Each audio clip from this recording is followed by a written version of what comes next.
However, you're listening, wherever you are listening, thank you so much for tuning in to another edition of the All Cardinals podcast. My name is Don Andrew, joined every week by my main man, Richie Bradshaw. Today, we have Richie's full 7-round mock draft as the 2024 NFL draft is finally here. And I know the very last thing the good people, the good content consumers want is another mock draft because there hasn't already been 400,000 of them shoved down all of our throats. But Not you got enough. to you got to do the final mock draft.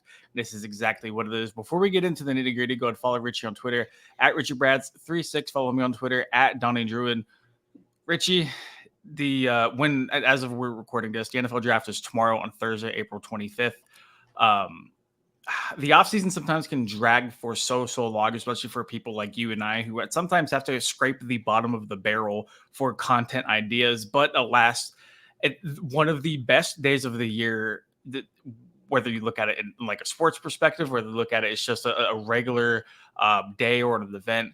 By far, one of the best times I have is watching the NFL draft. 2024 seems to be one of the most anticipated years, almost of all time, or at least in our short, young careers. How are you feeling, man? Donnie, I feel good. I'm so beyond excited. And as a great Brandon Urie from Panic at the Disco once said, because we have one more sleep, all you sinners stand up, sing hallelujah, because we got one more sleep till draft day, baby. Like you said, this is one of the most anticipated drafts the Cardinals have ever had.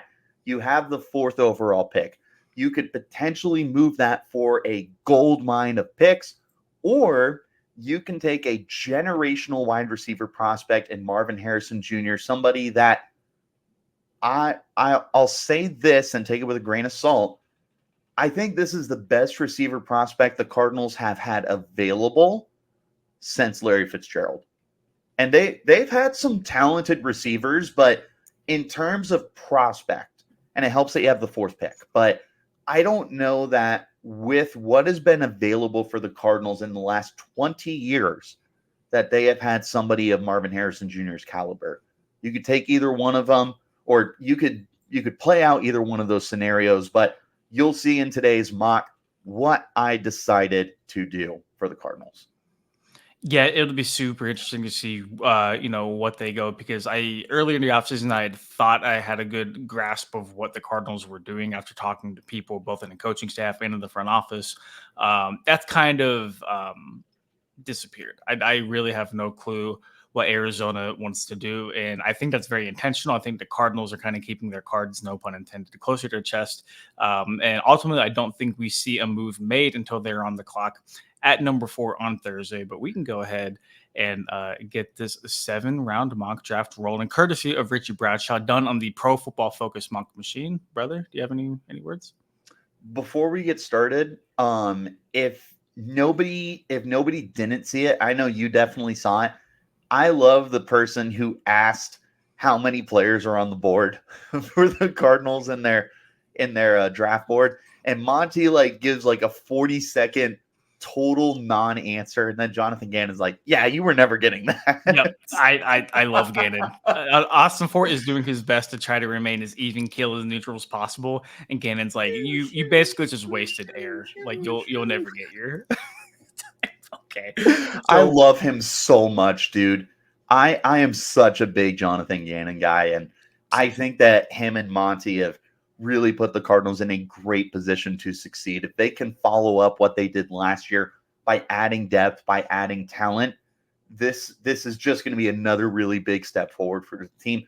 If you don't mind, I would equate them to the Sun Devils in the sense that you're taking a rebuilding program / franchise, and you're starting from ground zero. And what you're doing is you're trying to build a culture with guys that want to be here. And now going into year 2, you're adding more talent. Things are starting to unfold for you a little bit more. I expect the Cardinals to be, call it an overreaction. I think they could flirt with 6, 7, maybe even 8 wins this year. I'd have to look at the way the schedule plays out, but they should be in that ballpark in theory. And then next year, maybe back to the playoffs, which is, the same kind of situation I think the Sun Devils are in, for what it's worth. Yeah, just keep Jaden Daniels' mom away from the program. That's all I ask. So we split this mock draft up into 3 different days. Obviously, day 1, day 2, and day 3. Day 1, which consists of the first round. The Cardinals have 2 picks, one being their own at number 4, and the number 27, courtesy of the Houston Texans pick from last year. Richie, there's been a lot of debate on whether Arizona will move down, whether they stick and pick. There's a bunch of reports that are leaking out as we get closer to draft time. The Cardinals are being very, very, I guess, stingy might be the right word, driving a hard bargain, to quote Jordan Schultz, NFL insider. It really seems like a team is going to have to come up with a really, really solid offer in order to Arizona to move off of this pick and forgo a guy like Marvin Harrison Jr. You stick here at number 4. You take Marvin Harrison Jr. Was it easy for you? Did you look at trading back? Like how easy of a pick was this for you? And did you moonwalk to the podium whenever you submitted it? I definitely did moonwalk, but I'll tell you that the PFF simulator had 12 teams that wanted to move up to the number 4 spot. So I took my time and looked, and this included teams like the Giants, like the Vikings, the Raiders were all interested in moving up for a quarterback. I took a look. I saw the board, but I also realized that J.J. McCarthy was on the board and not Drake May. So I didn't think the value was going to be as much. Now, with that said, I definitely could have gotten any deal I wanted to because of the amazing forced trade option that we have. But I did decide to stick and pick. I decided that for the Cardinals, at some point, as we have said many a times, you need to make your picks. You can't just keep trading down over and over. And if we're being honest, it's incredibly unlikely that you can do a draft day heist that Kevin Costner pulled off and trade out of 4 and then trade right back up to 5 to be able to get Marvin Harrison Jr. So instead, you stick and you get the generational guy. We throw that term around a lot, but he is pound for pound exactly what you look for with the size, with the speed, with the route running, with the catch radius. Everything is there. This was an easy pick to moonwalk when I submitted it, but I did take the full 10 minutes to weigh my options. Just like any good GM would, right? You got to do your job and listen to offers, right? I couldn't get David Putney, so this is one of the rare scenarios, Richie, where the best player available on the board also beats a team's biggest need. And I think adding a guy like Marvin Harrison Jr. would almost be a no-brainer. I mean, aside from all the jerseys it would sell, aside from all the season tickets that might help get more seats in the State Farm Stadium, you would instantly upgrade your offense overnight. You would give Kyler Murray that coveted big target that he's been needing, opposite of Michael Wilson, and you walk into 2024 with a guy like Marvin Harrison Jr., who many believe to be the safest pick in the 2024 draft, just in terms of not busting. I mean, the floor is incredibly high. And people are talking about him like as maybe like a AJ Green type player. I know that's been a really popular comp for him. Cardinals fans should not be upset with that. AJ, people are so quick to forget just how damn good AJ Green was. Obviously, you take a guy like Marv, he's got the name, his father has the Hall of Fame pedigree. You want bigger and better things. You're hoping for the best receiver in the league whenever you take him. I think he can certainly get there. I think he can get there very early in his career. But overall, it's just a slam dunk pick at number 4. And I think this is just a win-win all around if they're able to get him. Yeah, it's one of those classic, if you stick and pick, don't overthink it. You've got this kid that is just so utterly talented. And I love that you bring up AJ Green because, first of all, I think that is a spot-on comparison for him. I think they've got the same body type. And if you look at AJ Green early in his career, I think people forget how good of a deep threat he was, first of all. Freak. Dude, even now, he has an argument. He has an argument to go to the Hall of Fame. But his first 3, 4, 5 years, he was tearing up the league. He was a top 5, maybe even a top 3 receiver in football. You would make an argument as well that during his time with the Bengals, he was the best receiver they've had in their franchise. And that is a franchise that has had no shortage of wide receivers. Yep. He was a beast. He was a monster.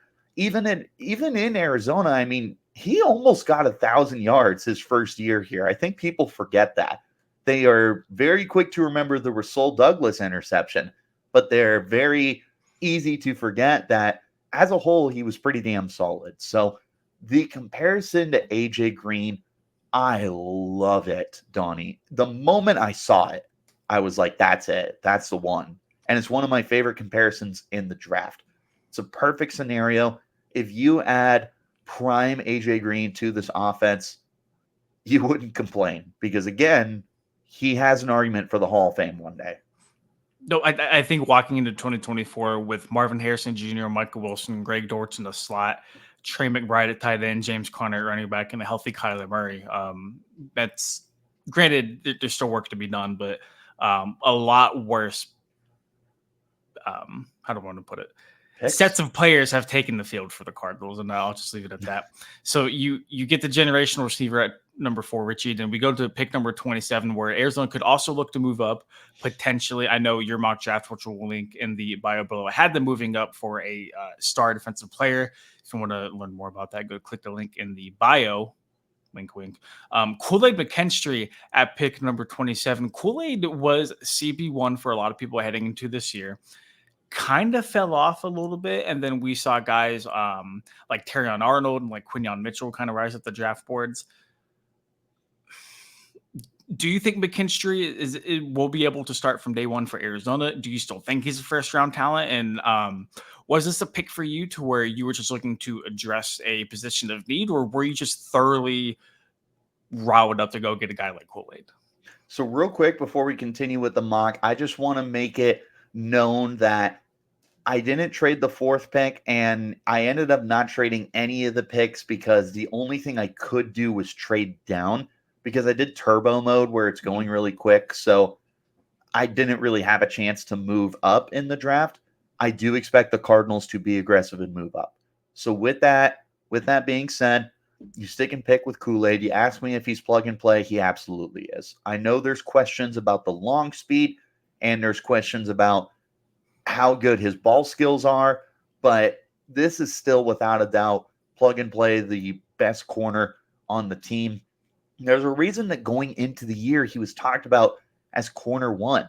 And quite frankly, he could very well end up being corner 1. There's still a high upside with this player. He's got the tools. Just because he's not the fastest guy in the league doesn't mean he can't press you off the line of scrimmage. Like, you can't really beat him deep if he's not giving you the opportunity to get behind him. And if he continues to refine his craft the way that I expect him to under Jonathan Gannon, yeah, he's going to turn into a stud. Getting him at 27, great value. Absolutely great value. Because we talk about he might fall out of the first, but then there's some people that still have him as flirting with the top 20, maybe top 25. So right in that 27 range, I think that's a sweet spot, Nani. And for the Cardinals to nab him, I loved that value. Now, for what it's worth, when I was doing the mock, Johnny Newton was on the board. I was trying to decide between the two. I ended up going with Kool-Aid because I look at the Cardinals and what they did to the defensive line during the offseason, and I said, you know what?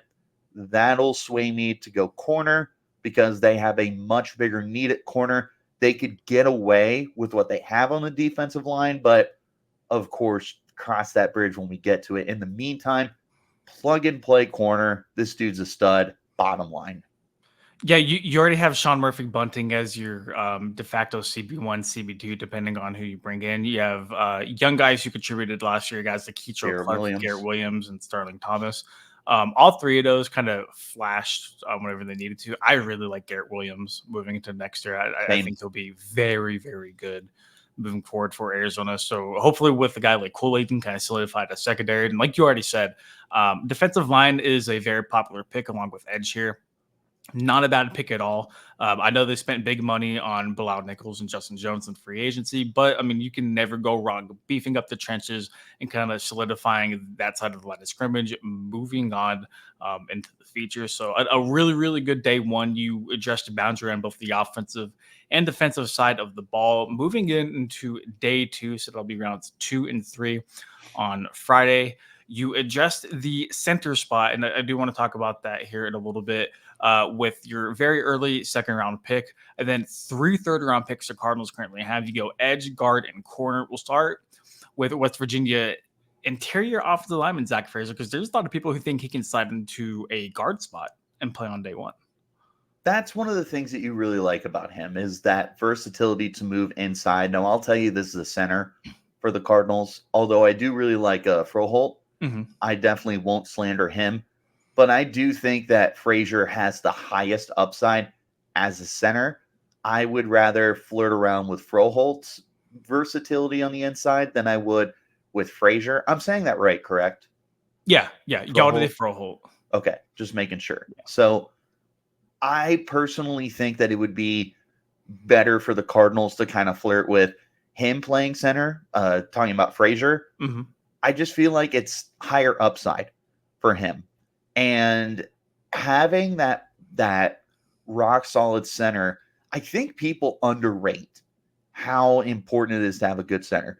We all get sucked in, the franchise tackle, the left tackle is so important. Having your quarterback on the offensive line is just as important to have someone who can call out defenses, be able to identify blitzes, get everybody else on the line set up in their I don't want not routes, but in their positioning, I guess, what they're supposed to do. It goes down to the center. And I think that Frazier can eventually get to that point, which was the reason I liked him here. At this point, Johnny Newton was off the board. There wasn't really a defensive lineman I liked. There wasn't even really a corner I liked. For what it's worth, Troy Franklin was there, and I thought about double dipping at receiver, but I opted to get the offensive lineman and start building up the big five that's going to be able to keep Kyler up front, pave lanes for James Conner, and open up the offense as a whole. Yeah, and I think that would solidify perhaps a starting five heading into next year. I know they brought back Elijah Wilkinson to start at left guard if they don't grab anybody in the 2024 draft, at least early. I know Frazier is kind of looked at as that like versatile piece, right? He could play guard, he could play center. I'm not too sold on where he might be able to play, but to at least have a guy like Frazier or Froholt moving into 2024 as your starting center, with assumingly the other playing at left guard, because y'all did play that guard for the Browns right before transitioning to Arizona and playing center. If I recall correctly, I could be wrong. But still, nonetheless, beefing up that offensive line. And who knows, man? Like Will Hernandez is going to be another year older after this year, too. I know Jonah Williams is only on a 2-year, $30 million deal, too. There's been a lot of talk about him potentially being moved to the inside. I think you definitely keep him outside. And I think you keep him on the left side of the line of scrimmage, too, for what it's worth. Moving on to the first of the 3 third-round picks, Marshawn Kneeland. You and I were talking before we started recording. This is somebody whose hype train is really picking up, and you're definitely on it.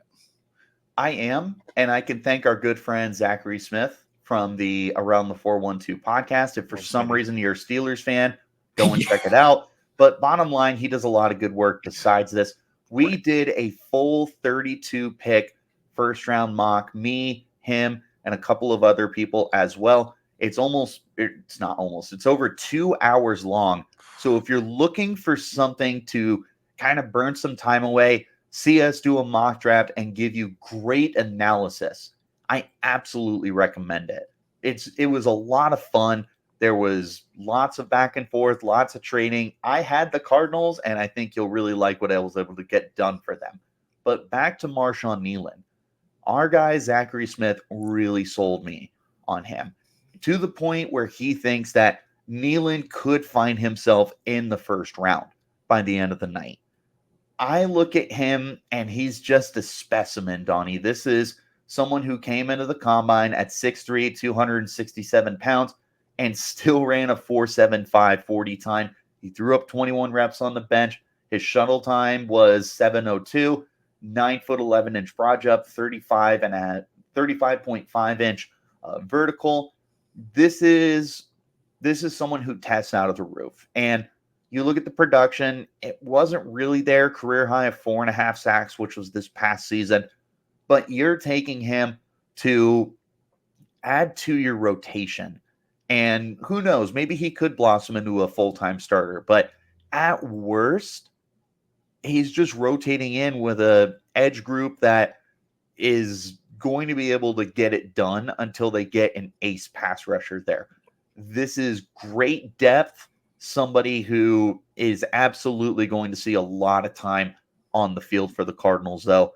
Nealon, someone to watch out for. Yeah, there's a lot of talk about the Cardinals and where they should address the edge position. They didn't necessarily do that in free agency. Now you guys have Zaven Collins, BJ Ojolari, Dennis Gardeck, like those kind of people standing as that like off-ball linebacker edge player, and again it's 3-4 defense. Nealon definitely intrigues me as a guy like that. Moving on, just 5 picks later in the third, Christian Haynes, the Yukon guard. I've heard very, very good things about him too, and I really like how you decided to beef up the offensive line. It's not the sexy thing to do. It's not going to sell jerseys. It's not going to get people in the seats, but it is the right thing to do, especially when you know for sure Kyler is your guy moving forward. You're going to beef up that offensive line. You're going to, at minimum, add more depth to it because we did see a lot of injuries kind of wheelhouse through the Cardinals' offensive line last year. You get, at worst, a really good security blanket in a guy like Christian Haynes, who is a guard but can play something else, if I'm not mistaken. I couldn't tell you whether or not he's got the versatility to kick inside the center, but this is still someone that I just view as a badass. And that's what you want out of your guards. Like, it's important to have really good finesse tackles. It's important to have very intelligent centers, and it's entirely valuable to have a badass guard, somebody who is just willing to run you over and punch you in the mouth. This is a guy who has a lot of experience. I know the last 2 years, uh, reading his combine thing, they highlighted for me the last 2 years that he has been a third team AP All American. When you consider he plays at UConn, that's definitely something noteworthy. I like him to be another potential plug and play guy for the Cardinals. This really beefs up the interior of your line. Paris Johnson at right tackle. The only thing you don't have right now is a left tackle, although Paris could slide over there. There was a thought when he was a rookie that he could have been that. But you get him, you get Frazier. This is a good looking interior line all of a sudden. No, definitely love it. Don't want to hammer that point home a little bit too hard. So moving on, the last pick of day 2, Kyrie Jackson, the corner from Oregon, and again, just supplementing a room that just really needs more depth, more talent. You can never have too many bodies and too many capable bodies at corner. Whenever you talk about a guy like Kyrie Jackson, played at Oregon, played in arguably like the best Pac-12 conference that we've seen in the last handful of years. Granted, it was the final season of the Pac-12, but nonetheless, one of the RIP. more RIP, one of the more talented conferences. Went up against a lot of good receivers and did a pretty damn good job too. I love Kyrie Jackson. This is one of my favorite players in the draft. I'm not like a plant my flag on Kyrie Jackson, but I am someone where if my team had drafted him on day 2, I'd be kind of excited. This is a big dude, Donnie. 6'3", 195. He could be Tariq Woolen. Like, he's someone that is a willing tackler, but there is ball hawk capabilities with this kid. I would not be surprised if he were able to come out and just really flourish in whatever role he had. This is also a down the road player for me. I know Sean Murphy Bunting is with the team. I view him as a short term player. I love Garrett Williams. I am a fan of Keitrell Clark, but we saw how bad this passing defense was last year. You need to be able to get better, which is why I'm good with throwing plenty of darts on the board at the defensive back position. Between Kool-Aid and Kyrie Jackson, I think that you have really upgraded your DB room. But like I said, I'm a big Kyrie Jackson fan. This is one of the dudes I just really, really think that he's going to be a steal on day 2, potentially day 3, depending on how the NFL likes him. But I think he's a steal wherever he goes. To get a guy at that size at that corner is just incredible. Can he run? Is able to run downfield? Obviously, he's not a track star, but I think he's kind of in the same position as Kool-Aid, where you wonder whether or not he can hang with the fastest receivers in football, and that's one of the reasons he's not as high, but I still like him nonetheless. This is still someone that I think is just a really good value for me. Again, I wouldn't be surprised if he ends up being a really important piece down the road for the Mhm. Cardinals, but it's more of a future pick than it is a current pick right now. Speaking of future picks, day 3, where the Cardinals will have 5 selections in rounds 4 through 7. This is really where you can kind of add that needed depth, maybe take a couple swings at the fences you might not have done in day 2 or day 1. Michael Hall, defensive interior lineman. Again, I know you talked about maybe looking at D line round 1, maybe flirting with it early round 2. You decided to wait. They had Justin Jones, they had Bilal Nichols. They re-signed LJ Collier, Michael Hall Jr., a defensive interior tackle. I didn't watch a lot of Ohio State games, so I'm not sure if you caught too many yourself. I have heard his name a lot. I'm pretty unfamiliar with him, so if you could school me on him, I would love that. Yeah, the defensive line for Ohio State started off really meh, especially when you consider that all 4 of the defensive linemen, to include Michael Hall, Tyleek Williams, uh, what are their names? JT Tuimoloau and Jack Sawyer, were all viewed as first round picks at the way too early portion. And if you go back to my way too early 2024 mock, I had 3 of them in the first round, Mm. including Michael Hall. But they really took a long time to get going. And I think Hall is someone that probably should have gone back for a little more seasoning, which is why you see him as a day 3 player. But I still think that the former 5-star recruit here is more than talented enough to kind of get developed. And again, similar to Kyrie Jackson going to a secondary that's got a lot of talent, the defensive tackle position, while not as talented in terms of like the overall roster, you've got a lot of depth and you got a lot of bodies, which will allow Hall to be in that rotation, get more comfortable, get ready for the next level. I do like Hall. There's a reason why he had a lot of hype going into this year, but he definitely needs some seasoning before he can be considered a full-time starter. Now, I know a lot of NFL fans will recognize the last name of Luke McCaffrey, Rice, wide receiver. Can he run like his brother? I don't know what his 40 time is off the top of my head, but I do know that there's a lot of Cooper Cup to his game. Of course. Of course. A lot Donnie, of this is a Wes good Welker. yes. This is a Yeah. good possession guy. And he's got the ability to just create when the ball's in his hands. He had 13 touchdown receptions last year. Like his brother, he's gotten some carries, as much as 65 carries in 2020 when he was still with Nebraska, but he's just get the ball in his hands. And 6'2", 195, he's closer to his dad than he is his brother. And his dad, Ed McCaffrey, had a very good career Yeah. in the NFL for the fans of the Broncos in the 90s when they got to see him and Rod Smith. That's who it was. Luke McCaffrey is someone that a lot of people are going to get enamored with the last name, but I also just think this is a good receiver. So Okay. again, matching him with Marvin Harrison Jr. is going to give you that young core for down the road. Similar to what I said about Kyrie Jackson plugging into a secondary and getting rotated in, I think that's what you look at with Luke McCaffrey, especially when you consider that the future is kind of uncertain for a guy like Greg Dortch. I want to keep him Sure. around long term, but in either way, Luke McCaffrey could be wide receiver 4, and you'd be sitting pretty with that. So I like it. He's got size. The only one who's under 6 foot right now is Greg Dortch in terms of like your big time receivers.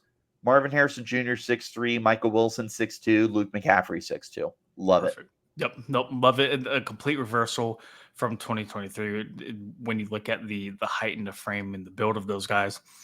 Moving on, last 3 picks to the draft. Richie, I think this is your favorite pick Oh, I of your mock love. draft. Cedric Gray, linebacker from North Carolina. We've done a couple mocks beforehand where you've paid a guy maybe like Edgerrin Cooper to go to them in round 2. To get a guy like Cedric Gray in the 5th round. I know they took Owen Papo in a similar spot last year. Gray can make some noise. I'll tell you, I almost took Edgerrin Cooper again in this mock, but I opted to take, God, who was my first 3rd round pick? Christian Haynes? Yeah, or no, Marshawn Nealon. So that's where I flirted with taking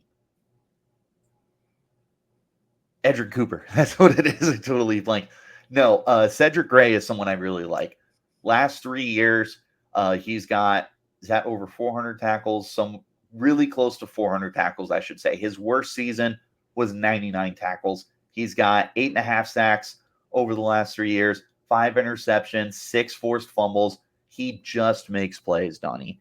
And having him learn the ropes, again, if you're not seeing a theme here, you should by now. Having him learning behind Kazir White, who we have no idea what the future holds from him after an ACL tear, and he's on a 2-year deal. Mac Wilson, I still really like him, but I think he's a rotation guy. Owen Papo, also a rotation guy. Cedric Gray, throw him into the rotation. He's someone that is a really good tackler. That is worth its weight in gold. I get that linebacker is a deeper position, especially when you factor Zaven Collins into everything. But Donnie, it's the 5th round. This is a good football player. Just draft good football players. Yep. He can be a special teams guy too. He'll find a niche on this team. Nope, completely agree. At this point in the draft, late 5th round, you're just looking for guys to contribute. You're looking for good football players, and hopefully you can find a couple that fall through the cracks. And I think when the dust settles on the draft, Cedric Gray might go a little bit later than he actually should be going. To wrap up the mock draft, you have Grayson Murphy from UCLA, and then Will Reichard, kicker from Alabama. A little bit more interested in the kicker selection. I know the Cardinals do have Matt Prater. I know Matt Prater is a billion years old. I know he secured the number 4 pick for Arizona last year by missing those 2 kicks against Seattle in Week 18. Shout out to him. This would be interesting. I think a lot of people would not be shocked or surprised, but definitely an eye-opener. So, real quick with Murphy, 10 sacks over the last 2 years. Someone who thrives off of a elite player across from him in Laiatu Latu. But again, like I said with Marshawn Nealon, just throw him in a rotation. As far as Will Reichard goes, this is your all-time points leader in college football. He took that away from Zane Gonzalez, which I hate as a Sun Devil fan, but I can also recognize that Reichard was a very good player. Going into this year, the question was, is the leg strong enough? Can he make 50s? Well, he went 5 for 5 beyond 50 this year. So I think that he's got more than enough leg. Can he hit 60s? Who knows? There's very few guys who can, though. I understand Matt Prater is an ageless wonder, but he's going to be 40, Donnie. Like, he's not far away from getting in with the AARP at this point, and he might be getting Social Security checks as it is. He's a stud, but it's time to get a younger guy. For what it's worth, there's only one more year on his deal. And even then, they could still release him and get about $5 million back in cap space. I know the Cardinals aren't strapped for cap, but would you rather have an almost 40-year-old Reichard an almost 40-year-old Prater, or get younger, get talented, and get cheaper with Will Reichard? Because this is a 7th-round pick. And there's also the argument of don't draft a kicker. Justin Tucker wasn't drafted. It doesn't mean you shouldn't draft any. Evan McPherson was drafted by the Bengals. He's a top 5 kicker in the league. You shouldn't be afraid to use picks on players who are good football players. Will Reichard is a good football player. Yeah, I think at the end of the day, man, 7th-round pick, and nobody's really going to be sweating it if he doesn't make the team. And at worst, man, it would be competition for Prater going into the season, and the competition just makes everybody better. So I wouldn't have any complaints about that. And of course, special teams, special plays, special players. There you go. Moving on, a little glimpse at the full 7-round mock draft. We were talking a little bit before we started recording about what maybe people would like or wouldn't like about that. You had brought up no offensive tackle was added, but I think with Jonah signing on a 2-year deal, that need sort of dropped, just depending on maybe some other talent that would or wouldn't be available, maybe at 27, maybe at 35. After that, the tackle class kind of drops off for me. I think you did great in adding 2 receivers, 2 corners fairly early on. You beefed up both lines of the scrimmage on offense and defense. I mean, I don't know. My thing, the Cardinals have so many holes, Richie. If they're not going to fill all of them in this draft, they're going to leave this weekend with a few holes still in the roster. That's just, it is what it is. 11 picks or not, they're not drafting 11 starters. They're probably not drafting 6 starters, like 5 or 6, if we're being honest. There's going to be holes. You can't solve all of them in one draft. I think Austin Fort and his crew basically have to sit down and say, okay, what's more prominent? What do we really need to walk away from this draft with? I think you need a top target for Kyler Murray in round 1, which you already checked off. I think you need to beef up both sides of the line of scrimmage, which you already did. And I think you need to add corner talent, which you already did. I think for me, those are my top 3 needs. Edge rusher, obviously, is a very, very big talking point. You can make an argument that at 27 or 35, that would have been good. But if Marshawn Nealon can pan out like the player he's supposed to be, then who cares? Yeah, the thing that really sucks with the edge rusher class is like after the top 3, maybe top 4 guys, it's really like whoever pushes the right button for you and whoever tickles your fancy. Like there's not a ton of depth, at least top end guys. So from there, it's about either getting quality or taking a risk on someone that you really like. I think that matching Nealand with Grayson Murphy fits really well with a defensive line that has BJ Ojulari to rotate in off the edge. I think it's good enough. Like I said, the only thing I don't like is I didn't get an offensive tackle. I didn't like the value for any of the guys, but Jonah Williams, you're able to kick the can down the road with him until next year. We'll see what next year looks like. I know that I have taken some early notes on some players for next year. I've got them right in front of me. There's a handful of tackles. Everyone is crazy about Kelvin Banks and Will Campbell. Banks is from Texas. Campbell's from LSU. I think I'm leaning more towards Campbell right now, but I also got to do a little more research, which reminds me to plug in on Monday. We will have a way too early 2025 mock draft, of course. Why not? Because, Donnie, we're degenerates. Because you're sicko. I am a sicko. You're a sicko. Yes. Yes. All right, man. Let's get out of here. A great 7-round mock draft. I hope everybody enjoys the 2024 NFL draft beginning on Thursday, April 25th. Stay tuned to SI.com/NFL, SI.com/NFL/Cardinals for all of your NFL draft needs. Follow Richie on Twitter at RichieBrads36. Follow me on Twitter at Dylan Druin for all of the latest and greatest Arizona Cardinals news, updates, analysis, and more. Hope everybody enjoys the draft, and we will see you guys next week.